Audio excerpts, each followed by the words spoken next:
For the first time in his life, Noah had run at such a fast speed.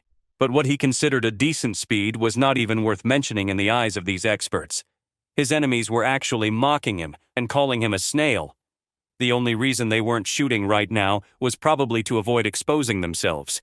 He immediately shouted coldly, "Easy to talk when you're hiding behind trees and your big fancy guns.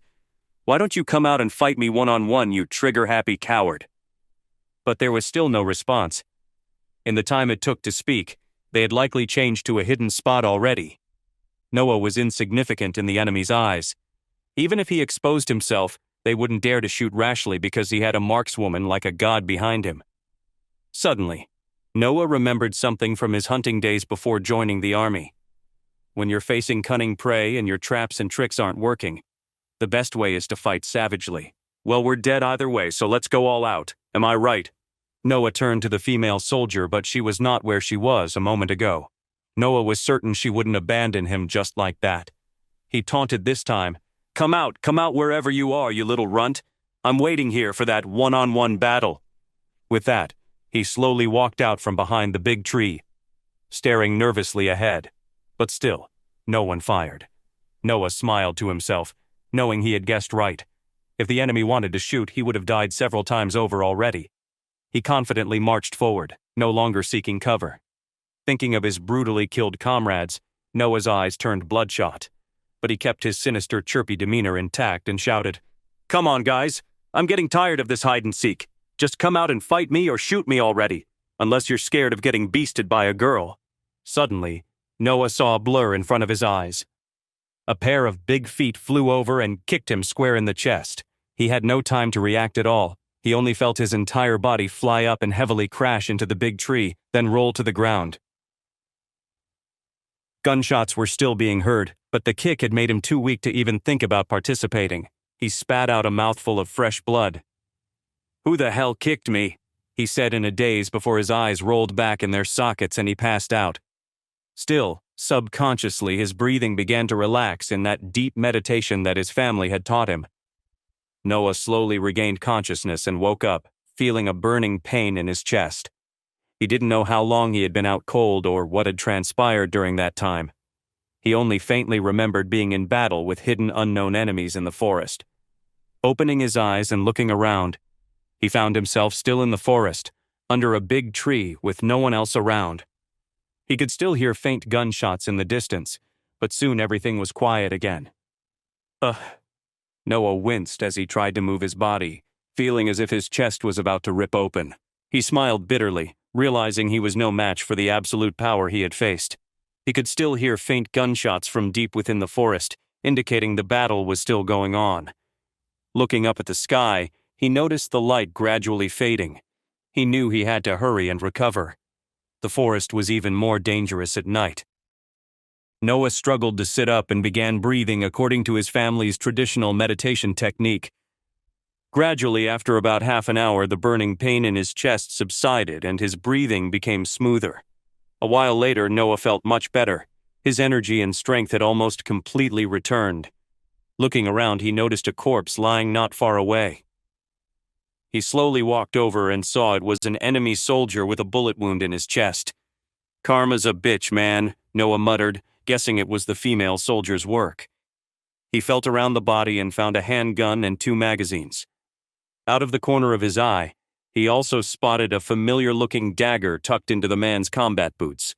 "This looks like Sergeant Gregory Nielsen's Army Edge dagger," muttered Noah to himself. The blade even had the Demon Slayer motif engraved on it, which was a military award given to his beloved sergeant. Noah had seen the sergeant reprimand his squad for using the dagger to play darts. Noah smiled at the memory. But the smile faded just as quickly when he realized what it meant to find the sergeant's dagger on this enemy soldier. This man had killed his sergeant and his comrades and stolen their weapons. "You're lucky you're dead before I got to you," Noah said to the body with disdain, and turned in the direction of the gunshots. But he stopped in his tracks, thinking about something, and then went back to the body. He stripped off the man's disguise and combat uniform, then tried on the boots. They were a bit big, but they would do. After putting on the enemy's gear, Noah smeared mud on his face to add to the camouflage. Then he gave the unconscious man a vicious kick and headed towards the sound of gunshots. As he walked, he massaged his chest to ease the pain from his injuries. But right now, avenging a deeper pain was important. One enemy down. There were many more to go. After walking for a while, the sound of gunfire became more distinct. Noah figured that since he was wearing the enemy's gear, he didn't have to worry about being shot at. Even if they did shoot at him, there was nothing he could do. He decided to head straight in and act according to the situation. Perhaps it was due to the gear he was wearing, but Noah managed to walk right up to the edge of the forest where the two sides were exchanging fire. Though bullets rained down around him, the shooters remained hidden from view.